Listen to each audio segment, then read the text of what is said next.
तो ये दो तस्वीरें इस वक्त आपके लिए टीवी स्क्रीन पर, और ये दोनों तस्वीरें आज की बहुत अहम तस्वीरें हैं। इनसे ये तय होगा कि आने वाले वक्त में ये आंदोलन आज की बैठक के बाद ख़त्म हो जाएगा, किसान अपने अपने घरों को लौट जाएंगे, या फिर ये आंदोलन अभी और बड़ा होगा और तेज़ होगा। 8 तारीख के लिए किसान नेताओं ने भारत बंद का भी ऐलान कर रखा है। पीएम आवास पर एक हाई लेवल मीटिंग इस वक्त चल रही है, जहां पर प्रधानमंत्री खुद गृह मंत्री, रक्षा मंत्री, कृषि मंत्री और रेल और वाणिज्य मंत्री के साथ बैठकर ये मंथन कर रहे हैं कि आज किसानों को आखिर कैसे समझाया जा सकता है। किसानों को कॉन्ट्रैक्ट फार्मिंग को लेकर भी कई शंकाएं हैं।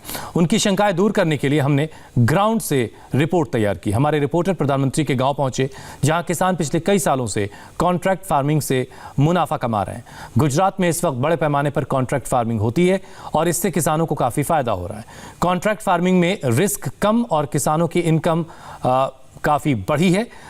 देखिए पीएम मोदी के घर वडनगर से इंडिया टीवी संवाददाता निर्णय कपूर की ये ग्राउंड रिपोर्ट। उत्तर गुजरात में आलू यानी पोटैटो की बुआई का सीज़न शुरू हो चुका है और अगर आप देखेंगे यहाँ खेतों में, अगर वडनगर से आप चलना शुरू करें बीजापुर की तरफ और आगे हिम्मतनगर की तरफ, तो पूरे रास्ते में आपको लगभग हर खेत में इसी तरह से आलू बोए हुए नज़र आ जाएंगे इस वक्त। और मैं आपको बता दूं, इसमें से 90% जो आलू हैं, आलू की बुआई जो है वो कॉन्ट्रैक्ट फार्मिंग के तहत की गई है। और इसकी वजह ये है कि शुरू में कुछ किसान इन्वॉल्व थे और कॉन्ट्रैक्ट फार्मिंग के जरिए कर रहे थे। उनके जो अनुभव हैं उसके आधार पे लोगों को रियलाइज़ हुआ कि इसमें प्रॉफिट बहुत ज़्यादा हो रहा है। और अब देखते देखते हर खेत में जो ये आलू आपको बोए हुए नज़र आ रहे हैं कॉन्ट्रैक्ट फार्मिंग के तहत बोए गए हैं। किसानों ने बड़ी बड़ी कंपनीज़ के साथ कॉन्ट्रैक्ट कर रखे हैं, उन्हें फ़ायदा भी ज़्यादा हो रहा है। उसकी वजह है कि एक तो मॉडर्न जो इरिगेशन टेक्निक्स हैं उसके ज़रिए वो लोग काम करते हैं, अपनी बुआई करते हैं पूरा खेती का। और इसके अलावा बड़ी बड़ी जो कंपनीज़ हैं उनके साथ कॉन्ट्रैक्ट करने की वजह से उन्हें फसल के भाव भी अच्छे मिल रहे हैं। आलू के रेट पहले से तय हो चुके होते हैं और यही वजह है कि जो वॉल्यूम है प्रोडक्शन का वो हर साल पिछले 2 सालों से दुगने से भी ज़्यादा रेट से बढ़ता जा रहा है। और यही एक सबसे बड़ा ड्राइविंग फोर्स है यहाँ के किसानों के लिए कि वो लगातार अब बड़ी बड़ी कंपनीज़ के साथ कॉन्ट्रैक्ट करके आलू की फसल में ज़्यादा इंटरेस्ट ले रहे हैं उसकी बुआई करने में, और उसका फ़ायदा भी उन्हें मिल रहा है।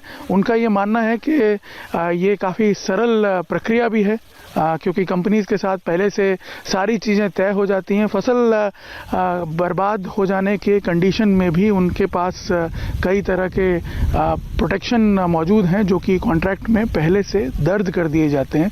तो आप अंदाज़ा लगा सकते हैं कि ये अनुभव जो है वो दूसरे किसानों के लिए भी काफ़ी प्रेरणादायक हो सकता है क्योंकि अगर पहले से चीज़ें क्लियर हो जाएं कंपनीज़ के साथ। और सबसे बड़ी बात यह है कि जो एफपीओ यहाँ पे काम कर रहा है, कृषि धन प्रोड्यूसर कंपनी जो है, वो इनको साथ में मिलकर के गाइड करती है और कंपनीज़ और किसानों के बीच में अगर कोई डिस्प्यूट भी है तो उसमें भी इंटरवीन करके उनकी मदद करती है। यानी फ्यूचर बड़ा साफ है कि आने वाले दिनों में अगर आपको किसानों का ज़्यादा से ज़्यादा बेनिफिट करना है तो इसी तरह के एफपीओज़ और किसान संघ बना करके आप कंपनीज़ के साथ डील कर सकते हैं। इससे आपकी बार्गेनिंग पावर भी बढ़ेगी और सबसे बड़ी बात यह है कि आपके जो राइट्स हैं उसको भी आप अच्छी तरह प्रोटेक्ट कर पाएंगे। ये किसानों को यहाँ पे बड़ी अच्छी तरह से रियलाइज़ हो चुका है।